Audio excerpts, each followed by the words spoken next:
ఏంటి అనుగారు ఎప్పుడు ఏవో పిచ్చి పిచ్చి వీడియోస్ తీసి పోస్ట్ చేస్తున్నారు. ఇట్లా చెట్లు, ఆకాశాలు అనుకుంటున్నారా? నాకేదన్నా జర్నీ చేస్తున్నప్పుడు ఇలా పచ్చదనంగా ఉన్న చెట్లని వీడియో తీయటం నా హాబీ అండి. ఇలా వీడియో తీస్తాను కానీ, ఈ వీడియో ఎనకాల చిన్న మనసుకి ఏదైనా మెసేజ్ అనిపించిందనుకో, ఆ మెసేజ్ ఈ వీడియోతో పాస్ చేస్తాను మనందరి కోసం. అలాంటిదే ఇవాళ గూడా ఒక చిన్న వీడియో. హ్మ్. తాగి బ్రతుకు తప్పులేదు. తలదించుకునేలా బ్రతక కన్నా, తెల్లారి నీ కుటుంబం తలదించుకునే పరిస్థితి వస్తుంది.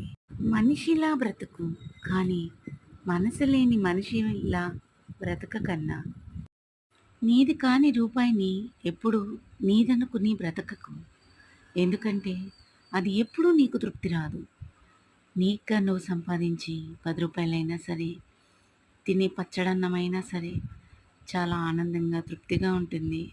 సహాయం చేయకున్నా పర్వాలేదు, కానీ మోసం చేసి బ్రతకద్దు. అలాగే ఎవరి చేతిలోనూ కూడా మోసపోయే అవకాశాన్ని ఎదుటి వారికి ఇవ్వద్దండి.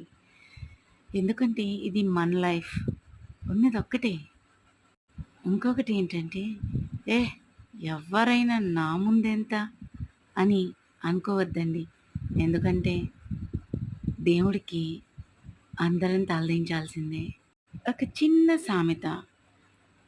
కుక్క మీద రాయి విసిరితే పాపం అది పారిపోతుంది.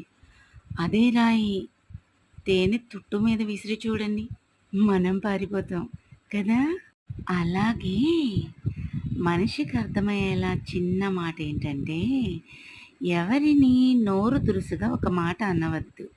అన్నామనుకో, ఇంట్లో వాళ్ళనుకో కుక్కలా ఒక మూల పడుంటారు. అదే బయట వాళ్ళనుకో, సుమా తేనె తుట్టులా తిరగబడతారేమో లేనిపోయింది కదా! అవునా? అందుకని మనిషికి 3 లక్షణాలు అవసరం. నోరు అదుపులో ఉంచుకోవాలి, మనసు అదుపులో ఉంచుకోవాలి, మాట పొదుపుగా మాట్లాడాలి కదా!